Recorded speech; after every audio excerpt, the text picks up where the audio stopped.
vejo muito honrada pela oportunidade de poder falar agora sobre o MBL e registrar minha honra enorme de falar com a professora de razão e também dizer que vou tratar de um tema que eu sei que é muito caro, diz respeito às decisões do fim da vida, sobre a finalidade da vida, então para mim também é uma honra e um desafio.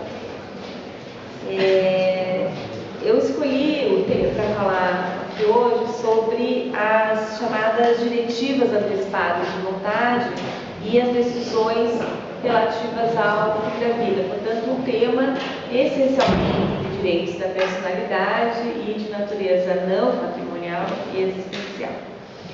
Pensar essas diretivas antecipadas de vontade sobre o fim da vida diante das intervenções médicas no corpo humano é envolver o tema da autonomia do sujeito sobre si e sobre seu substrato material, o corpo, que o liga esse sujeito à dimensão biológica de todos os seres vivos.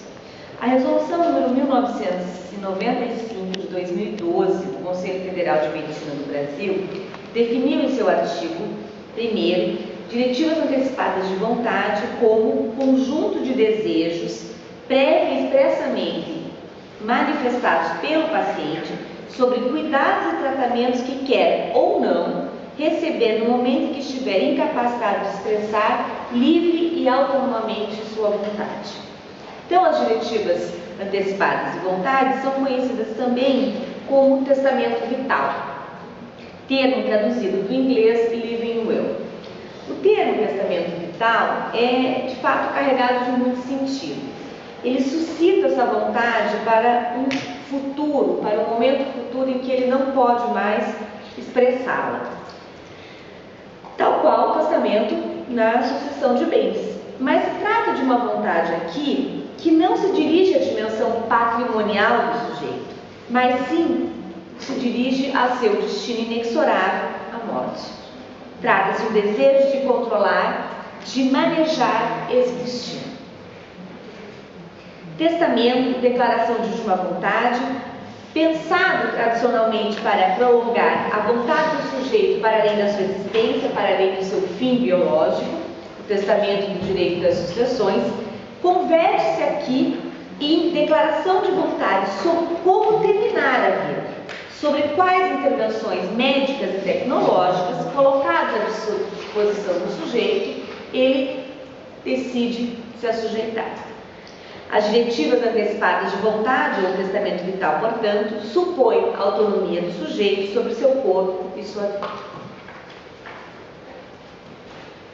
Para tratar desse tema, eu inicialmente gostaria de falar sobre exatamente o que é essa autonomia e o que é esse corpo, como se dá a construção jurídica do corpo, sobre o qual essa autonomia deve ou pode agir.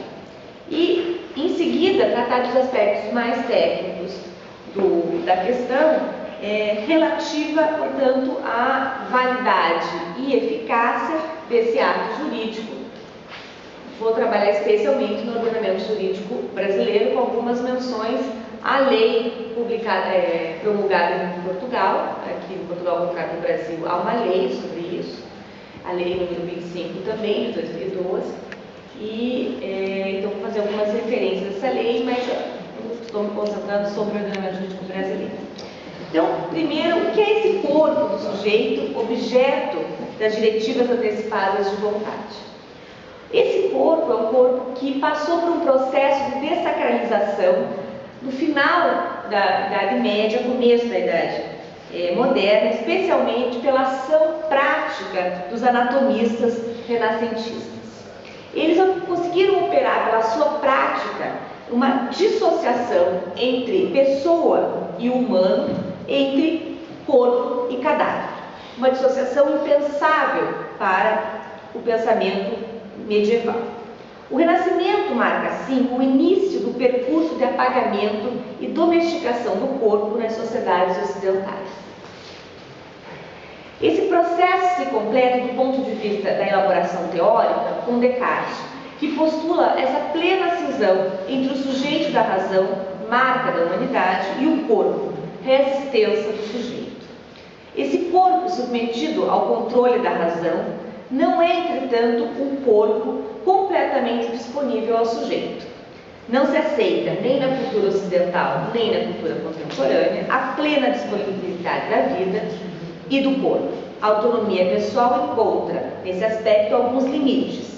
E aqui importa para nós pensar qual é o papel do direito na recepção dos interditos sociais no que se refere à disponibilidade do sujeito sobre seu corpo e sua vida. As relações do sujeito com o seu corpo na modernidade jurídica pautaram-se pelo princípio da indisponibilidade e intangibilidade corporal. A conhecida polêmica entre Savigny e Pusta sobre o ius in se ipsum, no final do século XIX, teve como ponto central exatamente a possibilidade ou não de um corpo ser objeto de um direito subjetivo. Para Savigny, a existência do direito sobre o próprio corpo, o ius in se ipsum, acarretaria equiparar a pessoa a objeto e a pessoa a coisa, portanto, o sujeito a objeto, violando assim um dos princípios fundamentais do direito moderno.